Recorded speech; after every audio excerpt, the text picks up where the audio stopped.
It seems like when you get canceled by the loudest minority, they basically expel you and they say you're out of our group. Now you go hang out with the Bcashers or the BSVers. You're a supporter of Craig Wright right now, even though I never acknowledged anything about him. And if anything, I donated money to Hodlonaut and supported him. And I don't expect anything from him other than just being reasonable. It's fine to ask questions and it's fine to look for other stuff that's out there.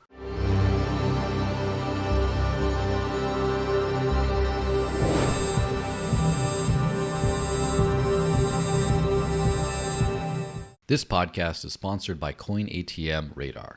When buying crypto with cash, an ATM is much more reliable and safer than meeting some random person in a random place. And unlike an exchange, which could freeze your account, you truly own all the crypto you buy. With Coin ATM Radar, you could find crypto ATMs and other services where you can buy and sell cryptocurrencies for cash. On their website, you can search by coin, address, if the ATM supports selling as well as buying, and you can also search by geo area, country, state, city. You can also check and compare actual current fees at different ATMs. If you want to find out more, head over to coinatmradar.com, which is coinatmradar.com. Hey everyone, I have the fantastic pleasure of speaking with the one and only Vlad Costea today. How's it going, man? Hi, it's good to be on your show. Yeah, thanks for coming on. And as usual, I spend way too much time on Twitter, or X as it's called these days. And I've kind of seen you in the background talking about things for a while, but I would just sort of assume that, another person in the Bitcoin only space and just not a lot of crossover. And then, of course, I noticed when you interviewed Roger Ver about his new book, which, by the way, if anyone, back over here, I do have it on the shelf now. I haven't read it yet. But that caused a lot of controversy in I would call it the Maxi community, where people were getting very upset that you give this person a platform, but also very upset at some of the things you said about it.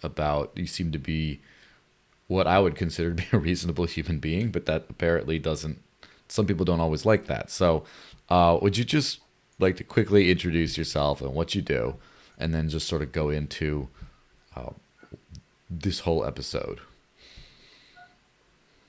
So I'm Vlad. I have been doing the Bitcoin Takeover podcast for 5 years now. It's a lot of fun because I get to talk with people who are much smarter than me and I get to learn from them.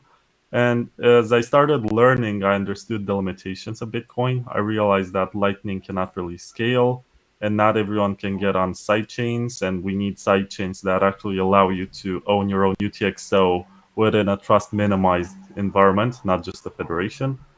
So it's very easy to get disillusioned with what's going on and become nihilistic and say, oh, the plan is to capture this system and switch to paper Bitcoin, just trade ETFs or just digital numbers on your screen that are actually held by custodians. And it's also easy to be like this when you see that projects like Fediments and whatever raise a lot of money to do their own thing. And when proposals to scale are controversial and people act like you're trying to destroy the system, even if it's within reasonable limits, or you just try to insert a couple of opcodes that allow programmers to build new stuff, and that is also perceived as an attack. I think I don't like the culture too much because, on one hand, I very much understand the whole idea of don't mess with the money, try to make it boring and predictable as it should be, but it's software, and that's the part where people lose the plot. They get so drowned in these narratives about what Bitcoin is and what it does, digital energy, and I don't know, the the fix for every problem in the world, as Jimmy Song. He's like, oh, Bitcoin fixes this. And then you forget what it fundamentally is and what it's supposed to do. Because at one point you realize, what am I working for? Am I trying to make these very rich people richer because they're the biggest investors right now? Am I trying to please them, to impress them, to get them on my podcast? Or am I trying to look for something that's actually innovating and trying to bring the project back to its intended purpose. Because people are gonna say, "Oh, you sound so much like a Bitcoin Cash guy." And while I disagree with scaling with big blocks as they do it, I do agree that Bitcoin needs a bigger block size. And there's an overlap of ideas. There's an intersection of this Venn diagram where I guess I find myself, where I agree with various ideas, but at the same time disagree with others. That makes me, I guess, cancelable by the ones who are the loudest and the least tolerant of them all. And I do remember the time when Bitcoiners were the smartest, most educated, and reasonable ones who liked to approach everything with an open mind and try to question narratives. Now it seems like you have to stick to a narrative, and it's a cult where you get slain the moment when you step away from the crowd. And I have been meaning to interview Roger for maybe longer than a year. I bugged him with DMs on Twitter every few months saying, "Hey, Roger, do you want to do an interview? And I want to talk about this and this and this." And it just happened for him to come back around the time when he was going to release the book. I think I did one of the first interviews from his quote unquote comeback tour. And a Mm-hmm. lot of people watched that and they felt betrayed and they thought I gave him a very easy interview when they expected me to be some sort of court of law and Mm-hmm. put him on trial for everything that they perceived as being wrong. When in fact, he's been sued and he has ongoing lawsuits for various reasons. And it's not, I don't have the entire information. Everything that I know is one sided. I don't think I'm in the right position to conduct this type of interrogation basically and ask him, Mm-hmm. "Oh, what about this and this and this?" I just acknowledged that he has a great contribution to the Bitcoin project. A lot of people got into this because of him, because he was giving away a lot of free Bitcoin in the early days. And he was also advocating for enabling payments with Bitcoin. And I think my agenda with his interview was just to tell him, it's been 7 years since the block size wars. The environment has changed tremendously. I think there's going to be some sort of renaissance ideologically with people building cool stuff without permission, just like the Ordinals and the Runes guys that are enabling use cases without requiring the rest of the network to agree. And Bitcoin Cash has failed in its mission. It's not Bitcoin. It is a big block version of Bitcoin, but they tried to co opt the brand and say this is the real Bitcoin. Obviously, they were not able to accomplish this. They did some useful experimentation with how large the blocks can be before you actually are no longer decentralized. I think BSV took it to the extreme, and BCH is going to try to have these, what do you call them, dynamic block Mm-hmm. sizes where the market can decide to increase the block size by paying a larger fee, which I think is interesting, but not something I would gamble with Bitcoin. I think right now in Bitcoin, if we doubled the block size or tripled it, there wouldn't be a tremendous impact in terms of decentralization. But a lot of people around the world could get cheaper transactions, and that could benefit cheaper and faster because validations would come quicker. Yeah, So of course. this is my point of view. I think layer twos are still the future, but you can't really onboard a lot of people on layer twos with the current limitations. And you have these two extremes, right? On one hand, if the block size is too large, you're gonna centralize the system and you're only going to allow large players to run nodes. But if it's too small, you're going to end up having banks that enable the service that for which there is demand of low fees, maybe some confidentiality and scalability. So if you don't provide to these, there's gonna be a free market that's going to provide, sometimes in the shape and form of altcoins that provide the same service at a cheaper rate, or with banks that are going to allow you to use the currency without any guarantee that it even exists and there are reserves. And we end up recreating the problem that we tried to fix. Yeah, so just kind of continuing on that point before going back to the whole social discussion, which is also very fascinating. What do you think the ideal is as far as how many people. So, first off, is Bitcoin L1 for everyone in any capacity? Not just saying you need to pay your coffee for it, but for people to be able to afford to use L1 to do anything. Is that the whole world, or is it just a subset of people?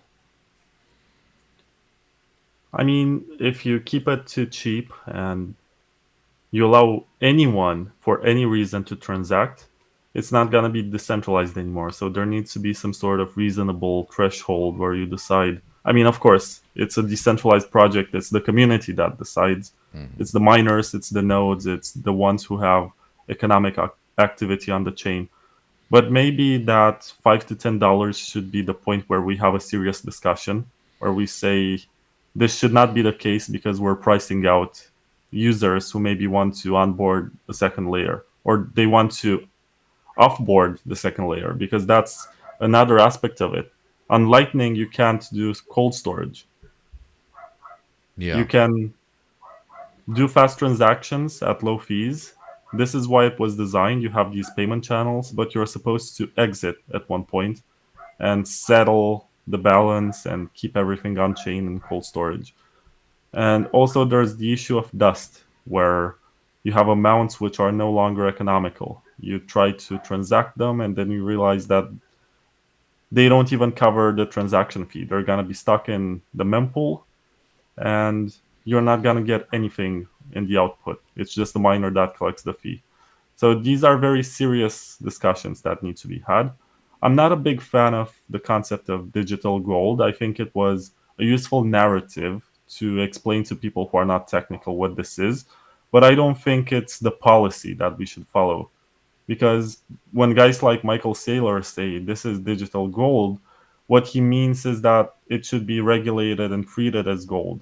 And that means you're going to have large custodians and you're going to trade pieces of paper that guarantee, by virtue of some legal entity, that you're going to be able to redeem that amount.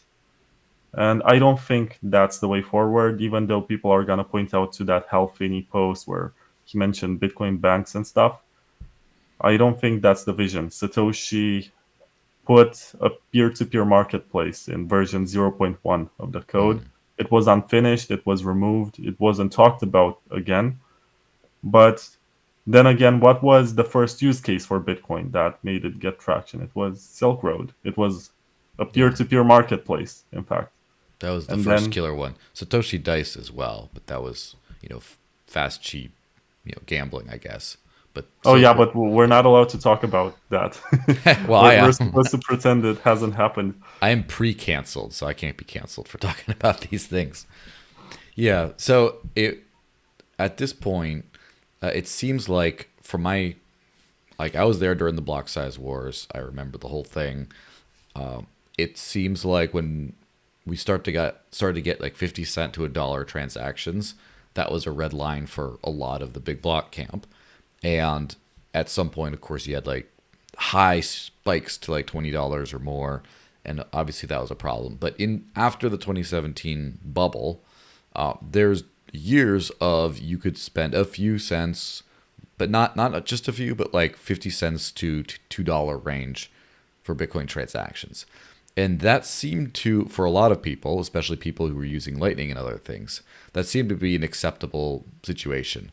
That then when ordinals came in and they started going to 5, 10, 15, $20 and more transaction fees, then you had a lot of Bitcoiners start to complain about that.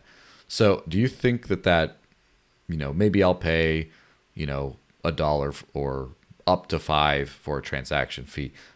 If that's the experience for the Bitcoin layer one, do you think that's a sweet spot for you? Is that something where it's acceptable? I think it's fine overall. There needs to be demand for block space, so the blocks need to be full because of this halving situation. Satoshi was very brutal in the way that he designed Bitcoin. He made it either succeed by virtue of a lot of transactions that make up for the decreasing subsidy, or else he bet that the price is always going to go up twice, 2x every 4 years. And I'm not sure if that's the case. It's a pretty dangerous bet. So we do have to collect fees, but the question is if we're going to have a lot of fees coming from merge mine side chains or something else, or we're going to have full blocks, and full blocks are going to be expensive. I think to some people it's the safest bet. They say, yeah, we're just gonna allow this small block size to get full. We don't care that people get priced out. If you don't like it, use Litecoin or whatever, or use Liquid. I tried to use Liquid yesterday. It wasn't a great experience. And it's unfortunate, for this number one coin, this project. Yes, of There's so much course. talent, there's so much potential in it, but at the same time, you realize that it's not fully, in terms of user experience, it's still rough around the edges.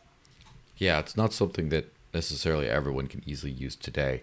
So, as far as the L2 debate goes, it seems like, and which might be a big tragedy, the L2 has been completely made an equivalent of Lightning. If you're speaking about Lightning, you're speaking about L2. If you speak about L2, you're speaking about Lightning. And the entirety of the block size debate, from my memory, as far as the solution was, we'll just use a layer 2 like Lightning. Then there was the memes of 18 months. Oh, it'll be out in 18 months. And it was several years. And then it came out. And we finally hit a point where people are realizing Lightning can be useful for some things, but it doesn't seem to be the one scaling solution that everyone's going to use. So, what's your opinion on Lightning and other L2s for Bitcoin? Are there any approaches that you you would think were very promising? Like, for example, I've heard some people talk about roll-ups. I've heard some people talk about obviously drive chains and other merge mine side chains and things like that. What's your idea of what Bitcoin would look like in, like, say, 5 years once everything gets figured out in an optimal way? I do like Lightning when it works, and I did spend more than a year trying to run a routing node from home, and I opened channels with people, and I was hoping to get some fees because at the time, now people try to say, oh, it was never the narrative, it's just your misunderstanding of what it was. But at the time, people were writing articles and saying, here's how you can earn passive income with your Bitcoin. You open Lightning channels and you provide liquidity, and then you're going to collect transaction fees. Well, that never worked. I was collecting maybe 30 Satoshis a month, and I was paying much more than that just to open one channel or rebalance liquidity. And maybe it was because I had a Tor setup, which meant I was trying to not reveal where my node is located. And I used Tor to add obfuscation on top of the network connection. So maybe it was due to the latency and the transactions were not choosing my node for routing because it was slower. But it was disheartening to see this. And then we got to the point where basically we started from this assumption that we're building Web3, and this is the real Web3 with our own nodes from home, and we're rebuilding that first vision of the internet by Tim Berners-Lee, where everyone is their own server, and you run your own Bitcoin node with Lightning on top and some other services, and that's true sovereignty. But then you get narratives like, no, you shouldn't be doing this because it's not economical and you're slowing down the network. It should be more efficient. Let's use LSPs. What's an LSP? It's a Lightning Service Provider. What do? You open channels with that Lightning Service Provider. You do own your own liquidity, but you don't own the hardware. It's a compromise where you basically centralize the network for efficiency. But then you decentralize the network for efficiency and you still get failed transactions. And I think what killed it in the end and made a lot of people turn their backs on Lightning was when the ordinal inscription situation happened and Lightning failed to accomplish its mission because it was built for this environment, but it failed specifically because channels were getting closed down. And when a channel gets forced closed, I think the tools don't take into account, first of all, the ongoing fees. So they use the fee that was used to open the channel in the first place. So there were maybe thousands of transactions stuck in the mempool waiting for the channel to close. And it was just a horrible user experience that made it much worse. And Mm-hmm. now there are talks that we should get the soft fork to fix Lightning. We should do this. We should do that to save it because there's so much capital and so much time that was invested in building wallets, education, stuff like that. And then you get guys like Fiat Jaff, who is the developer of Noster, and he says, burn it down, forget about it, just use drive chains. And it's Hmm. surprising that a guy who spent so much time working with this and created the platform where people tip each other using Lightning is saying, no, don't do that. It's horrible. Just start anew with drive chains because they inherit the same user experience of the base layer. At this point, everyone knows how to send an on chain transaction with a mobile wallet or something. And of course, there are different trade offs involved. But I do think that the point of Bitcoin is for everyone to be able to hold their own keys, even if they don't want and they want to go to custodians. They should be able, whenever they wake up and realize it's a bad idea, to withdraw and hold their own keys. Of course, it's not scalable in its current state. And for some people, it's convenient because they provide services that offer this convenience that they hold the keys for yourself. And that's a huge threat to Bitcoin's economic system because at one point there's going to be another Mt. Gox event. We had FTX not too long ago, but people don't seem to be waking up. They're just fine with using and trusting some sort of custodian or Yeah. bank or exchange, call it what you want. And I do see any solution that allows you to have your own, to hold your own keys. That's the whole point of this. That was the cypherpunk vision for internet money, to be able to be sovereign and self custody. And if we don't get this on Bitcoin, we're gonna basically, I believe that Bitcoin Cash and Litecoin and Dash and whatever, they are blackmail attacks on Bitcoin. They Mm. basically say, okay, we are technologically similar. We provide some of the same features that you do. If users are no longer satisfied with paying this, and also the church of maximalism, I'm going to call it this, Mm-hmm. needs to understand that the person in, let's say, Namibia or something in Africa doesn't give a shit about ideology. When they have to use something, they use the tool that's going to get the job done at the lowest cost.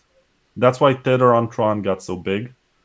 That's why Litecoin is so popular. That's why Bitcoin Cash is popular. They don't care. If they see that they have to pay right now, the fees are about $5. If they see that they have to pay $5 for a $10 transaction that they're receiving, that's a lot of money for them. And they're going to say, why don't I use this one, which charges 1 cent? Why do I care? I'm going to swap it instantly. I'm not getting exposed to the volatility. I don't want to hold this over the long term. I'm going to let the payments processor deal with this. So I think these altcoins are a blackmail attack on Bitcoin. And if Bitcoin doesn't scale properly to allow everyone to become sovereign and hold their own keys, it's fair game. And Mm-hmm. any of these has the right to exist and provide a service because the market demands it. Yeah. So as far as the sort of blackmail attack on that, what do you think of the possibility that people, the whole idea of save in Bitcoin, spend in something else kind of thing? Like let's just say a Litecoin, which is seems to be what the market is actually doing right now, where people might not want to hold Litecoin for long periods of time. They would much rather hold Bitcoin, but it's just not practical for payments. So it's they use, instead of L1 versus L2, they use expensive coin for saving and cheap coin for spending. So, do you think that is a viable alternative? Do you think it's sustainable, or like over time, maybe they'll just only use one of the two and that won't work? What do you think of that approach? I think it's viable until you get priced out of selling because Mm, you're gonna save, right? But at one point, you're gonna want to sell it. And if your UTXOs are not economical mm, and they're smaller than the transaction fee that you're going to pay, that's going to be a very painful day in 10 days when you realize that you've lost your savings and it's just going to go to the miners. Of mm, course, you can do something like with state chains where you swap ownership with someone else. And I think that's a pretty smart workaround for Dust. But I don't see it being implemented so widely. Maybe it's going to get more traction. As to altcoins that fulfill this payment function that Bitcoin is too costly to provide, I think it's much better than what Jimmy Song tells you when he says just spend with your credit card. I've heard that so many times by Samsung, by Jimmy Song, and all of these guys. Like, just use Visa because you get points and it's actually more convenient. And then you ask yourself, why am I even here? What's the Hmm. point of all this? If we're going to create more demand for fiat money and use credit card companies and claim that this is just a savings mechanism. I mean, I could have bought gold, I guess. Of course, it doesn't perform this well, but Yeah, of course. crazy. No, with the drive chains idea, I had Paul on this show a few months ago, and it seems like drive. I mean, the way it's explained, at least, it seems like the solution that could make everyone happy. That where you get the user experience you want, the features you want from other cryptocurrencies, but then you also get to keep using Bitcoin as a unit of account, and you get to keep using having the small block vision of Bitcoin. That now you don't have to worry about it getting too centralized or whatever because of too much on-chain capacity. It seems the the perfect solution, but at the same time, no one seems too excited about it. It doesn't seem to be going anywhere. First off, what do you think of that? And then also, why do you think it is that way? Well, I think there is this concept of rough consensus where maybe that the average person on Twitter runs a node and they're very vocal, but at the same time, it doesn't matter that much because it's the miners that have more power than they actually have. And if miners decide that they want to collect more fees, they're going to find a way to do it. And I think drive chains provide a solution for this demand for more fees to get collected. Also, ordinals do this. And I think ordinals for all of I love them because they exposed people for who they truly are. Hmm. And the same guys who are saying, "Oh, I'm pro free markets and I'm this and that," are now tyrants, trying to say this transaction is fine and this one is not fine, Yeah. and you can only be friends with me if you agree with me. Once again, but also ordinals have compromised the debate about increasing the block size because now people can easily say, "Yeah, we get 5 megabytes or something plus SegWit," but what prevents these guys from putting more JPEGs? We're just gonna make it cheaper for them to do this. And it's hard to refute, even though alongside these JPEGs, you can have a normal citizen who wants to have a financial transaction at a lower cost, and that's likely to happen. So I do like drive chains. I do like BIP 300. I'm a bit confused about BIP 301, but I think it's gonna happen in the first phase because they did figure out that this can happen with these covenants. So basically, if we get OpCTV or OpCat, which are the two most popular proposals for covenants, you can create trust minimized sidechains with BitVM. And I think that's gonna be a first test by the free market to see if they create that, if it gets traction. Because drive chains, they get presented in these two extremes all the time. In one extreme, nobody cares, and they say, oh, we have liquid, we have rootstock. We see that there's not much activity happening there, so the market doesn't care because they want to gamble on Ethereum tokens or something. But the other extreme says, well, if these sidechains become too successful, they're going to take away Bitcoin supremacy and they're going to mess up the mining incentives.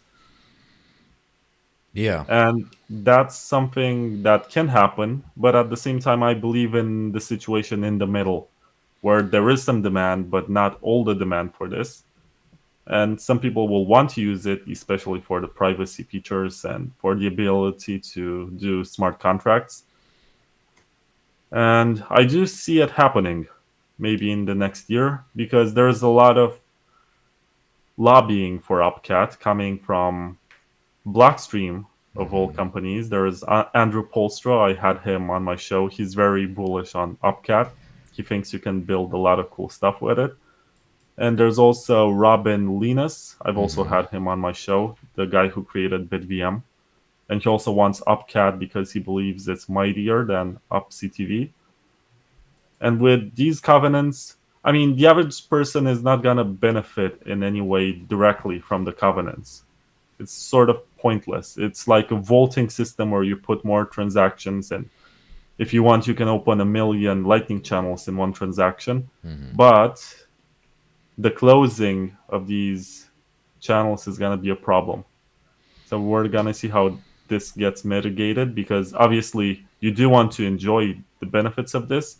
But if you want to get out, the opt out system is more complicated. I still don't understand it myself very well. There are smarter people to explain this. But I do believe that drive chains are due coming to Bitcoin within the next year. And it's going to be through these covenants. And we're going to see if there is any real demand for these or we should just use altcoins. Yeah, for sure. It's kind of interesting. A lot of definitions start to sort of blur a little bit about what is a sidechain and what is an altcoin in some ways because I remember, for example, Ethereum's wrapped Bitcoin, from my last recollection, had a significantly more volume, more TVL, right, more volume in there than the entirety of the Lightning Network. And Tron put out some post about their they're focusing on a Bitcoin L2 roadmap where Tron will be the layer by which people use Bitcoin. They're going to practically be like that. And so I wonder how if people will kind of treat these as altcoin Bitcoin vehicles or if they'll treat them as using Bitcoin but just a different way. Do you have any opinion on that? Well, I wouldn't call WBTC a layer 2 or a sidechain because it has a different trust setup, right? It's Mm-hmm. custodied by BitGo and issued as an Ethereum token on the Ethereum blockchain. And it's also available on lots of other Ethereum layer 2s. But technically, even though it serves the function of scaling Bitcoin because it's backed by real BTC that's locked in contracts and custodied by a custodian, it's not that great. And I see a lot of these roll-ups projects that are coming to Bitcoin are actually aiming to take part of that market share, to eat part of that slice of WBTC and bring it to. I think that they still want to keep it on Ethereum, but they want to create a setup where they have bridges and there's less trust involved as opposed to using a custodian. I think that's still a step forward. I think it's still a good way if you care about using these smart contracts and you want to get into DeFi to use your Bitcoin. It's not something I would do myself because I don't understand it very well. And I don't advise you to do something that you don't understand entirely because it's likely you're going to lose your money. But there's a market for this, and I can't be the guy to say, oh, you should not be doing this because look, the dogma says this, and these are the only use cases for Bitcoin, and everything else is degeneracy.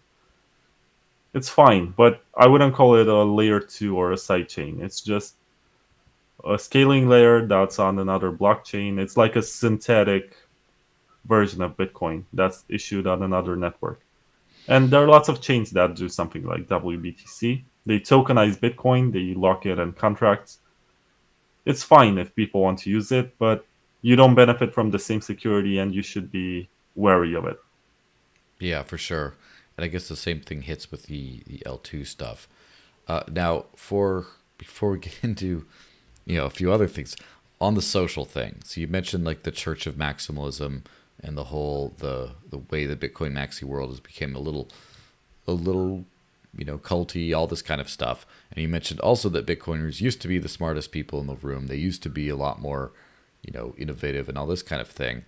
Um, what happened, do you think, socially since let's just say the last 10 years, because Bitcoin's been around about 15 years at least as a network. And I remember 2014 I was using Bitcoin all the time. I remember the community, I remember a lot of stuff. What happened since 2014 to 2024 that significantly shifted Bitcoin's community to be where a lot of it is this whole kind of maxi kind of mob that's going after you right now? I think there was this disagreement during the block size wars where you had these two camps. One that wanted, I think everyone wanted to increase the block size. As a matter of fact, Bitcoin did do it with a soft fork. And they also made the extra 3 megabytes from SegWit blocks cheaper by 75%. And now some people were happy about it.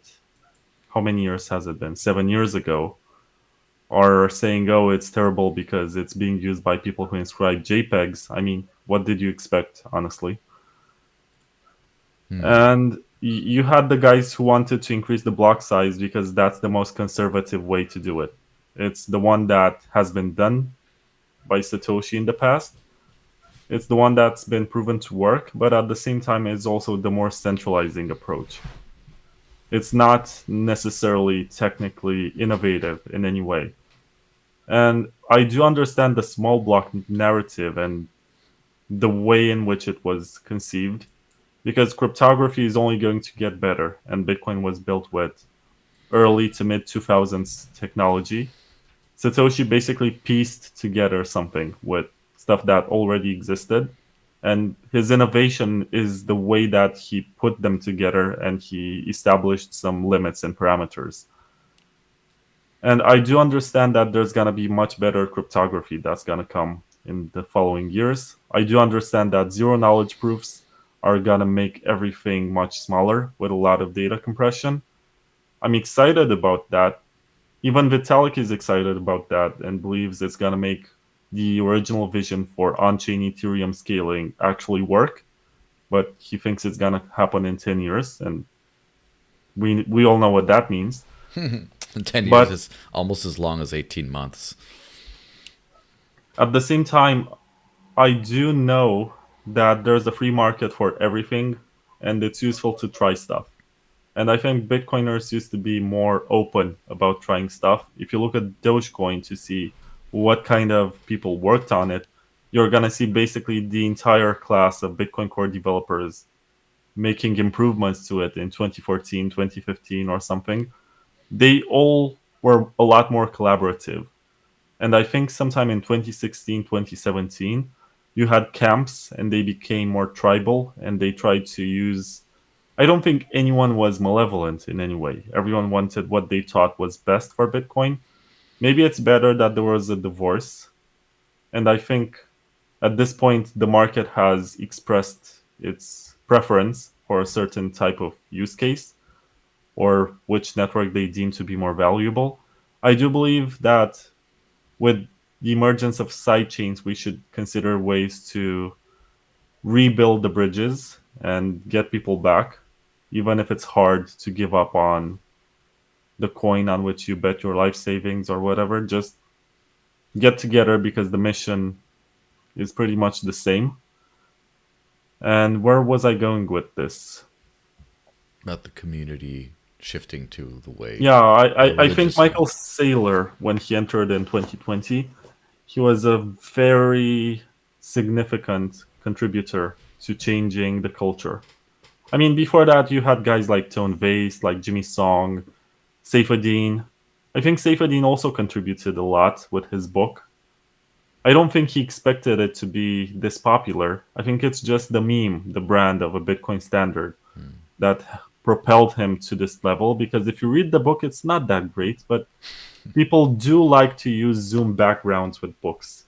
So they put a lot of books behind them and they pretend to have read them. Obviously, you were honest with this and said Yes, you haven't read it I have yet. not yet read it. I probably will, but honestly, there's probably not a ton I will learn new because of how active I was during that time period and how much I know. But yes, I will read it.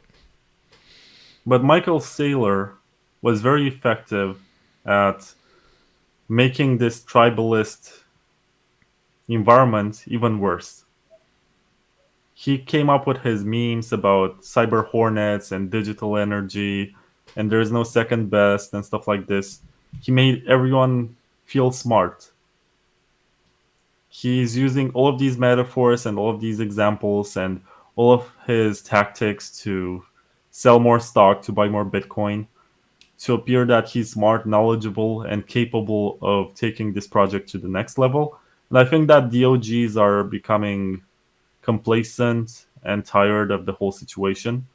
I don't see the same guys who were fighting for Bitcoin maybe 10 years ago being so active anymore. Maybe that they're so rich that they don't care about what's going to happen. But I do like the new generation of developers like Robin Linus, the guy from BitVM, and there are a few others who are academic cryptographers and guys who worked on Ethereum projects and then they discovered how they can build stuff on Bitcoin. I have a lot of respect for these guys because they looked outside of the bubble.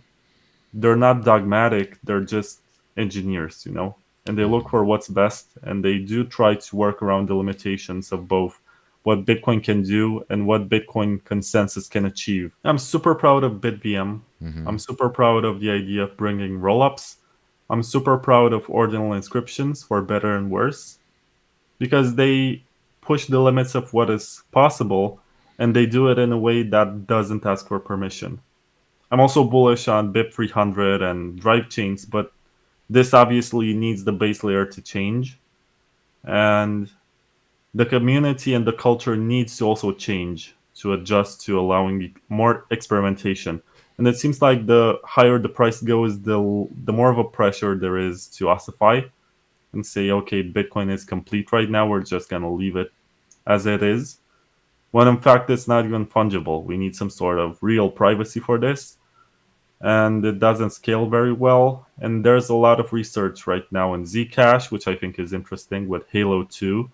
If you look into that, you're going to see that they were able to get these mixing pools where the average transaction is much smaller in size than a one input, two output SegWit transaction. Mm.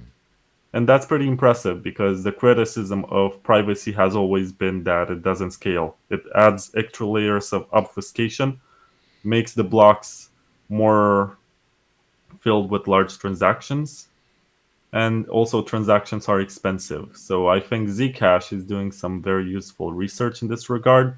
Mimblewimble has been a breakthrough, but it was not. I guess people gave up on it sometime in 2020, so 4 years ago. But it's on Litecoin, and I think it does the job pretty well. And I'm excited about a lot of stuff happening around the space. It's just that I hope that people figure out how to bring it to Bitcoin because honestly, maximalism makes some sense when you look at it from the perspective of the most robust and decentralized network. You do want to build on this. You do understand that it has the most users and it has a lot of brand awareness and persistence. So there is virtue to this, but at the same time, being dogmatic and saying you should not look anywhere else or try something else, that's just stupid. I do see a future where everyone who's a conservative and thinks that everything that was not designed by Satoshi and was not made by Blockstream is a shitcoin and should not be used. These people are, I guess, dinosaurs. They're gonna Mm. get destroyed by any comet of innovation that's coming their way. Yeah, it's pretty interesting to see how this whole thing has unfolded over the years. Now, let me give a little bit of I don't know if it's a conspiracy theory type take or if it's just a maybe pessimist take or whatever. But I was at a conference and I heard from a lot of the Ethereum ecosystem, and it seems like the Ethereum ecosystem is going through its own like block size war right now, where over this last few years, Ethereum has obviously experienced congestion, but they've also experienced a lot of on chain scaling things that were on the roadmap being removed from the roadmap. And the whole L2 boom and a whole lot of investors getting into L2s. And there's other, I guess, newer blockchains that are implementing a lot of these on chain scaling things, like, for example, sharding. And they're doing it well. And they're doing it to where they can prove that it's doable without some significant trade offs. And it seems like Ethereum is following its own version of Bitcoin's trajectory, where Bitcoin was one way and then eventually you started getting big companies and special interests involved that had you get a lot of money that they say we can't stop using Lightning because of all the money that's involved with it, and then you see development sort of ossify for the base layer to basically make this the second layer vision work out for a lot of these very well capitalized businesses. And do you think that this is something that's kind of destined to happen in crypto? And do you think it's there's some kind of a corporate takeover, kind of not a natural, I guess, vulnerability in the way these decentralized networks are constructed, where a corporate takeover is kind of very appealing? So if you're speaking about Ethereum, I think that the plan is still to make the base layer scale, and layer twos are just a phase in their development. It's just Yeah, that there's a lot of demand for using the network right now. It doesn't scale, and they don't have the proper solution. yeah. They Hearing do from hope they're gonna have Starks or whatever. some of the top Ethereum builders uh, that I actually talked to over the weekend don't think that's the plan anymore. The plan is definitely not to scale the base layer. It is an L2 forward, like everyone should be using L2s at the end of the day, kind of a thing, sort of like the Bitcoin one. And it is, if you feel surprised by that, a lot of Ethereum people were surprised by it too, because the change in plans for Bitcoin was very public. There was a big war over it. It was everyone was talking about it. Whereas Ethereum, it kind of happened quietly, but there's starting to be disagreement. And so, sorry to cut you off on that. I just wanted to add that in there. So it's funny, but at the same time, it should not surprise us because it proves which project is more decentralized and which one has more users who are vested technically into it. Whereas in the case of Ethereum, most of the users have no idea how it works. They just want to build stuff on top of it. And they don't care about some of these details. They don't care how, they just want to get it done. It's very culturally different. But it is very interesting when you think about it that they made this decision behind closed doors and then they announced everyone, hey, we're gonna follow this scaling path. Hmm. It is useful to have L2s. I think they're a more pragmatic way to scale and they enable the free market to come up with solutions. So I think, in a sense, even if it's transitory and it's going to lead to creating the kind of cryptography that enables the base layer to scale, allowing a free market for layer twos only generates, you get big money coming in. They create these side chains or secondary layers, and they're gonna discover something at one point, and they're gonna contribute to the project at large. Because of course they want easier onboarding on layer twos, so they're gonna come up with efficiency improvements. Yeah. Well, I that see makes the sense. same situation on Bitcoin, but there was, I guess, we bet too much on one horse with Lightning, and we didn't care to look at other proposals, and then it all came crashing down when the fees were high and we started wondering what else is out there. And then we had Arc that came along. We had these proposals for Chami and eCash mints, which I like philosophically because of privacy, but I dislike monetarily because you can't really audit the supply and you can Hmm. get rugged. So it's custodial still. And we had what else? We had a renaissance of proposals for sidechains. We have these rollups L2s that are coming, and they're not really complete in the sense that they do require some more stuff to be complete Bitcoin rollups. And I think there are a lot of types of rollups that are being defined. There's ZK rollup, sovereign rollup, optimistic rollup.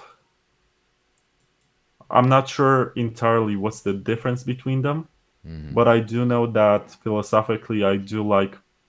I've learned about this from John Light. I think Hmm. on Twitter his name is Litecoin, Lightcoin, Yeah, I think I've seen him around.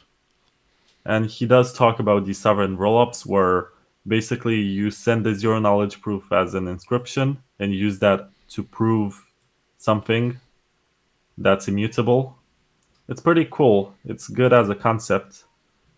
I just need to see more implementations, and most importantly, we get all of this cool tech but we also need very good user experience.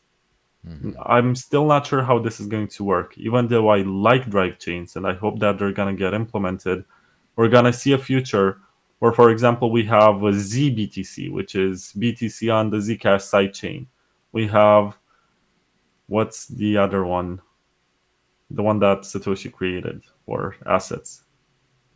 I can't remember, but Namecoin, Name Namecoin. BTC, Hmm. which is going to be BTC from the Namecoin sidechain. We're going Hmm. to have ETH BTC or whatever.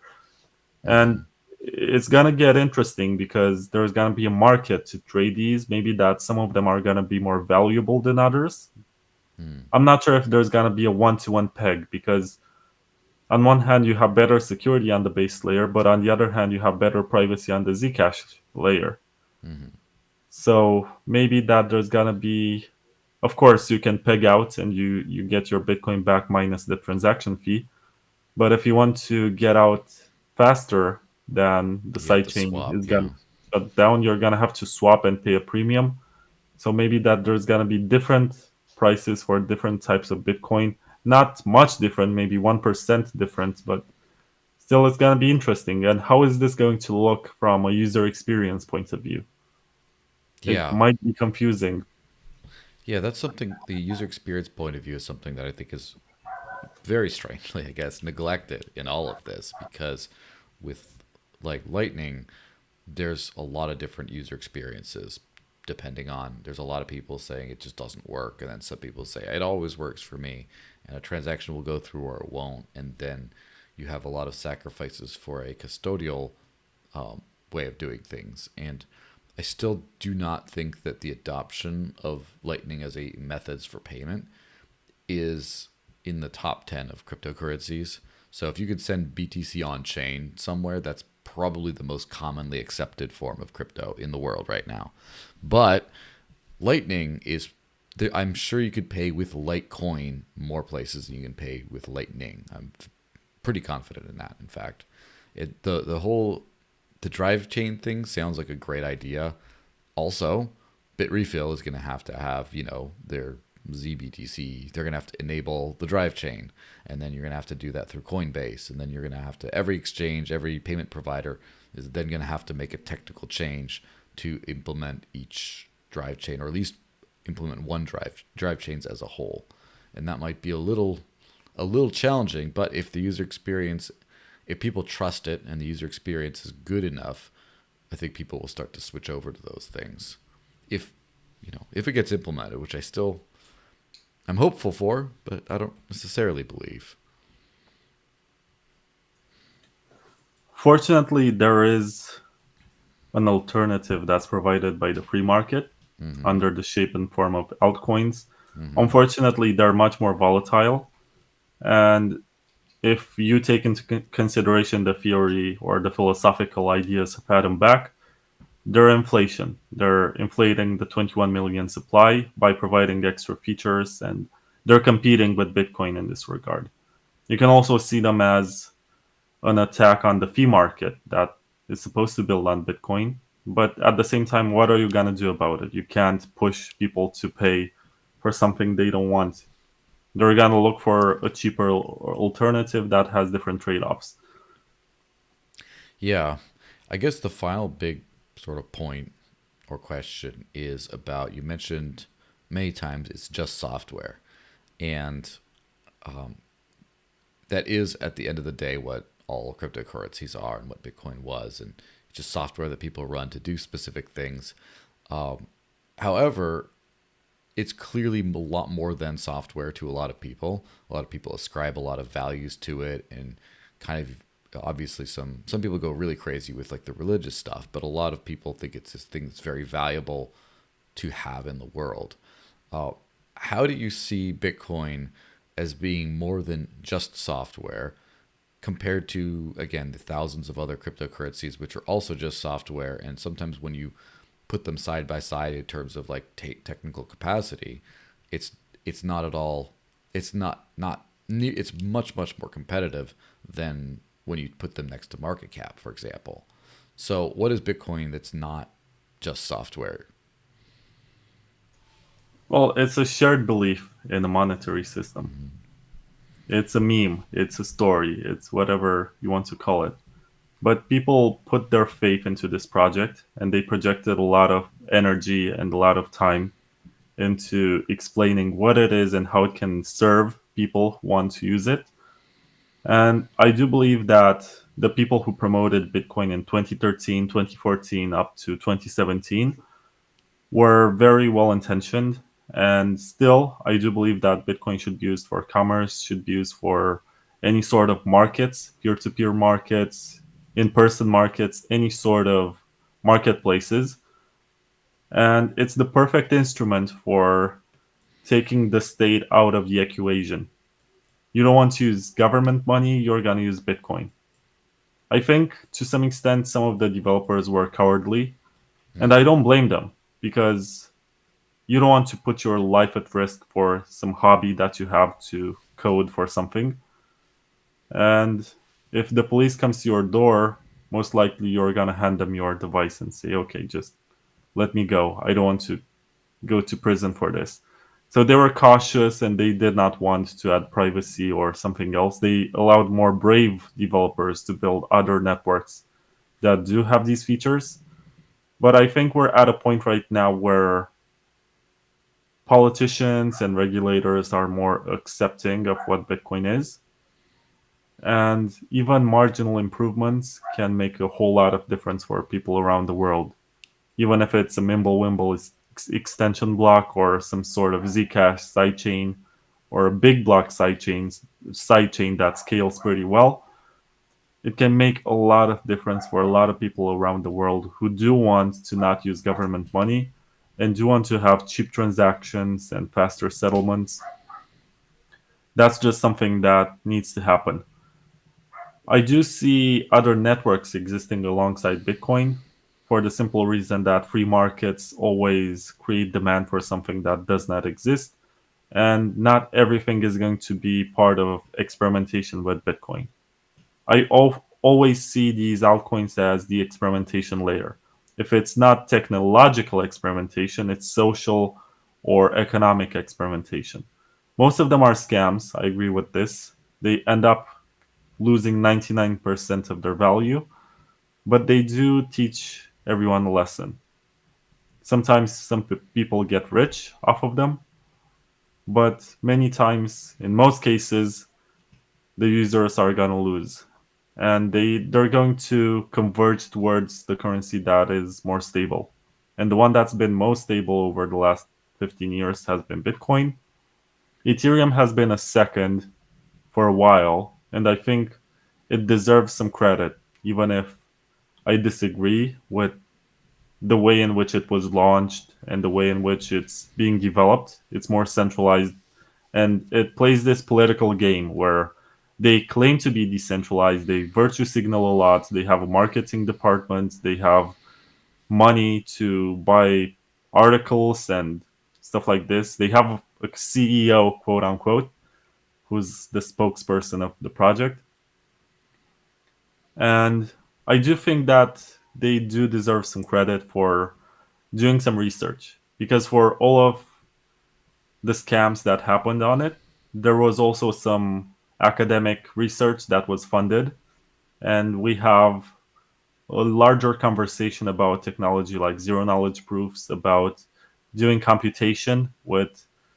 Right now, we have on Bitcoin BitVM, which is entirely inspired by the EVM on Ethereum. Even if that one doesn't scale and people complain about it, better designs were made as a response to it. So the fact that something exists and is provided by the free market is only going to provide more innovation and more efficient ways to do it. And I also believe that Bitcoin Cash, and if some Bitcoiner listens to this, they're going to cancel me, but I'm fine with it at this point. They activated some other opcodes. They experimented with the difficulty adjustment because they're a minority fork, so they don't have the entire, or at least a chunk of the hash rate. So they do have to survive under this environment. And they did come up with some creative tricks to work around this situation and stay alive.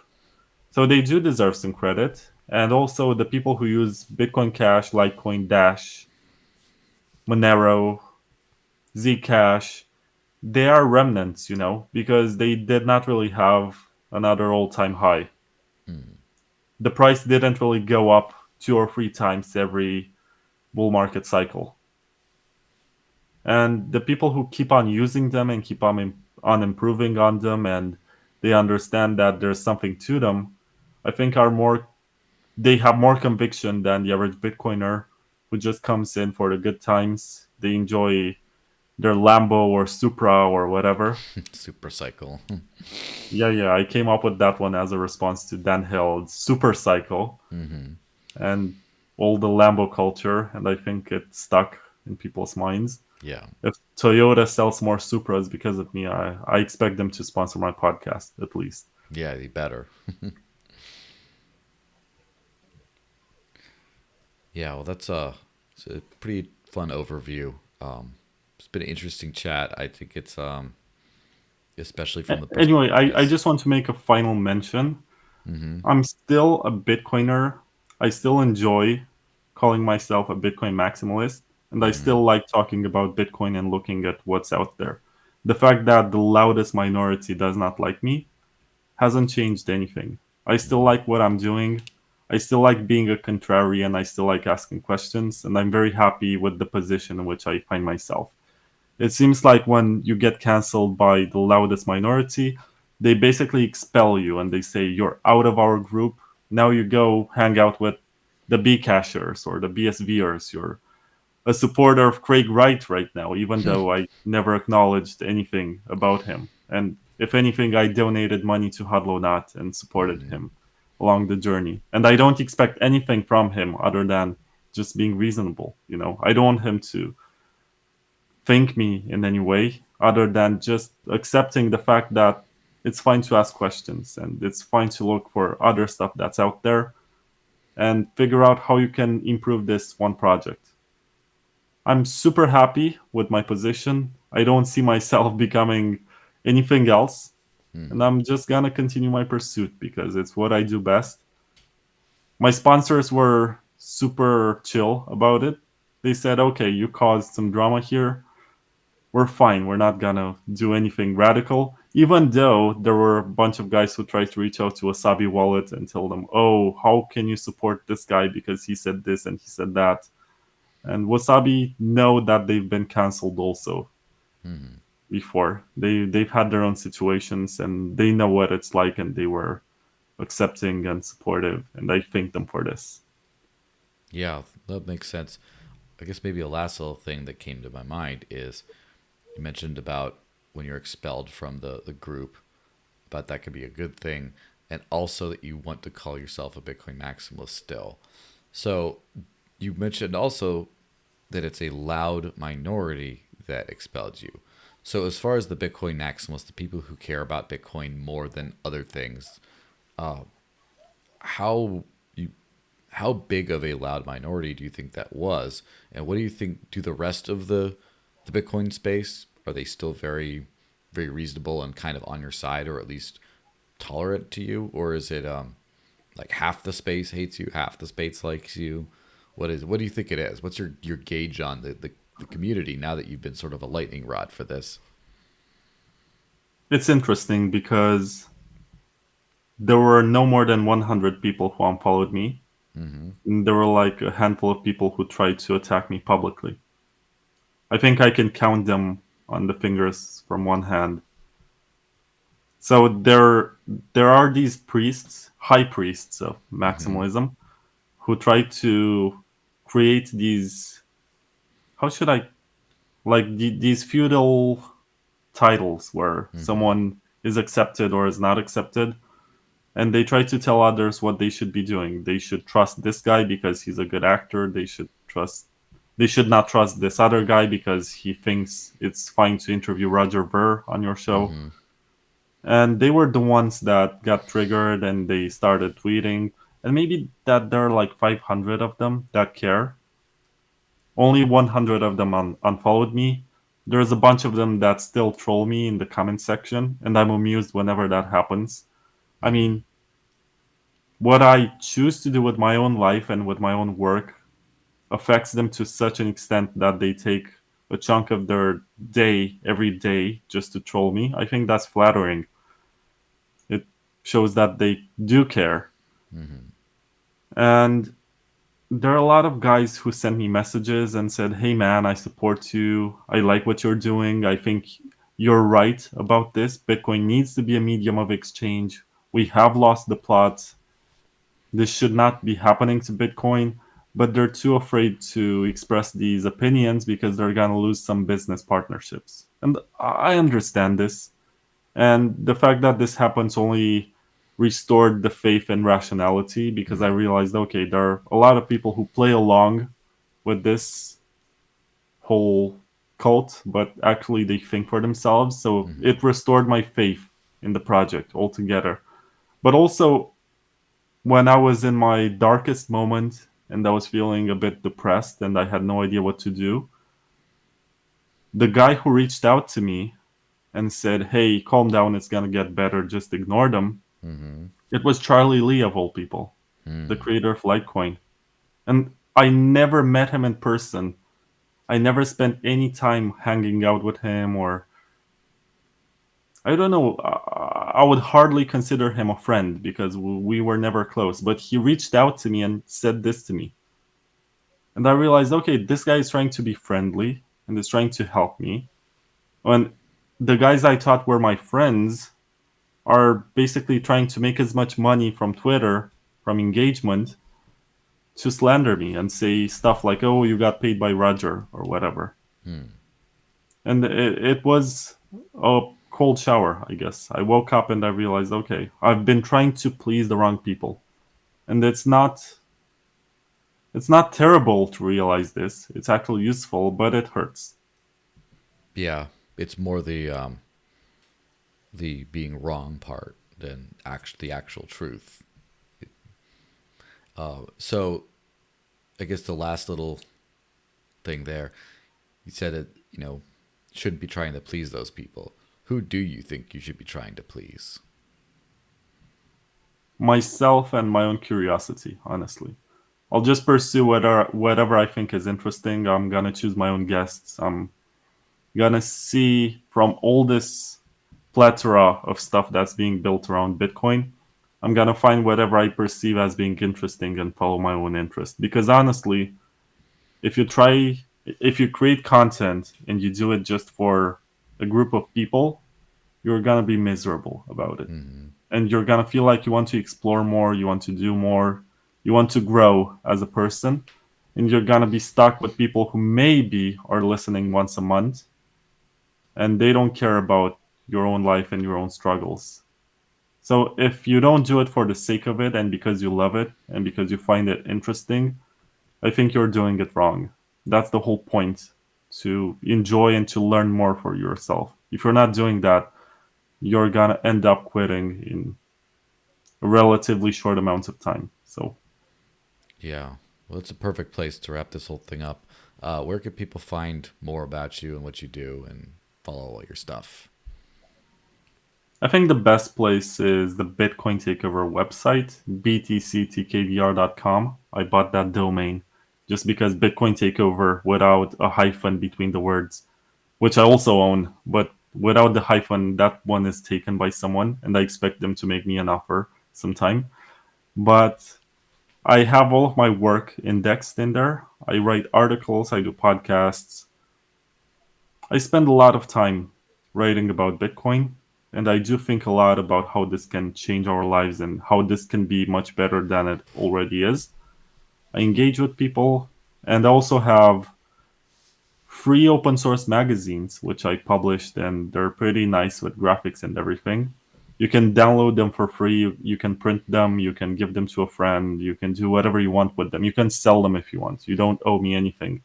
It's just that I'm trying to share some resources and provide some knowledge because when I first got on the internet in 2004, and that was 20 years ago, I found I was a video gamer and I was finding all of these guides on how to beat, for example, a boss in Legend of Zelda, how to Hmm. how to finish this trial. this dungeon. And I always thought to myself that whenever I grow up, I want to be able to provide resources for people so that they don't have to struggle. So they find some answers to some questions that they have. And I guess this is my way of thinking the internet, whatever this means, with some resources that some people might find useful. And some guys found them so useful that they translated my work in German, French, and Spanish. So you can check them out in other languages too. Sounds great. Well, I'll definitely direct people to do that. Thanks very much for being on. It's been a pleasure. And yeah, have a good one, everyone. Thanks for inviting me.